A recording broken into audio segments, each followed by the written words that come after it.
That's okay. I find it interesting that our bodies have been kind of, I'm going to say use the word evolved, but I think what I mean is we're kind of, everything kind of fits really well in the place that we are. And we're a part of that. And I think we can forget that sometimes, that we're connected back into that system. We're not just an extraction point and separate from that system. We're a part of it, and everything fits so well because of that reason. And there's a giving back in some way that we can contribute. And I think one of those ways, you know, I think the ultimate way is to come back into a sense of love. Yeah. Love for the system itself, which includes ourselves. So that's, I think, the definition of self-love that I'm hearing when I think about it. Well, we're actually, it's interesting you brought that point up, because I was listening to something recently where we're actually far more of a system than we normally are aware of. Like, obviously the old, human, I think, therefore I am. And we spend so much of our time and our energy and our thoughts thinking about us as an individual. Mm. But in a lot of ways, we're not that much different to an ant in a hive. We all completely rely on each other. Interestingly, there is most likely not a person alive on this planet now who knows how to make a pencil. Like, to make a whole pencil, to know how to get the resources to make the pigment to paint the pencil, to know how to create the tools to cut the timber to shape the pencil, who knows how to mine the graphite and shape the graphite to insert it into the pencil, who knows how to mine the metals and smelt them to, and let alone the rubber. Yeah, we're a part of this integral system that is like, we would not be able to survive without others. No. And there's a beautiful, humbling experience that takes place when we remember that. Yeah. And when we honor that, really. Yeah. I like to do that before I eat. I started doing that after I spent some time in a monastery, and they just do it before every meal.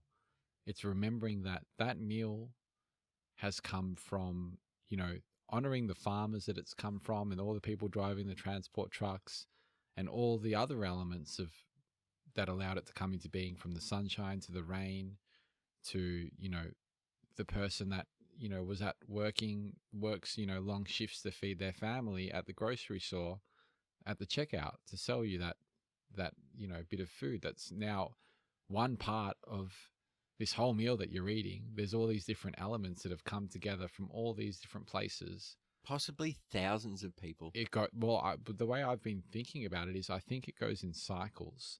So if you think about the sunshine and the rain that went into food, that's gone into someone's being to give them energy. Whoa. Yeah, there's even a deeper. Yeah, and then the meals that they've eaten, of course, yeah, that gave them. Oh yeah, yeah. God, so it's a whole new level to it. Well, yeah, it's just this endless stream, really, Yeah. And that's all going into your being. And you can sit there and eat that meal while staring at Netflix unconsciously, and feed the dopamine receptors and distract yourself from your beingness in that moment. Which, I'm not advocating putting pressure or being harsh on yourself if you're doing that as well, because sometimes that seeming refuge is kind of, is a part of the experience as well, to help that volcano eventually erupt into something else. But or you can sit there and eat the food and think about these things, or at least give honor to it for a moment. Yeah. And that's kind of a beautiful way that I've found. There's other ways, and I think it's worth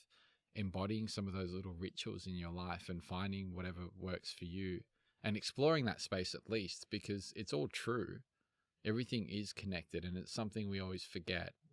So there's like this, again, these elements that we're sharing is like gentleness with yourself for the forgetfulness process, and then coming back to remembering that you've got that ankle or that back tire, and then sharing that with others. That's all coming up for me at the moment. And that all are elements that encompass, or that self-love encompasses, because that's what we're really speaking to, right? Yeah. And in in giving gratitude to the food, which again is another thing that Emma's like Yeah. doing every time we're eating, and like not telling me to do It's it. leading through example. She's fantastic at that.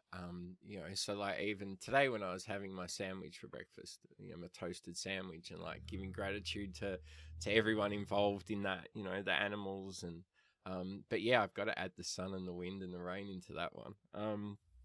But it just feels like really beautiful because again, you go to that deeper level.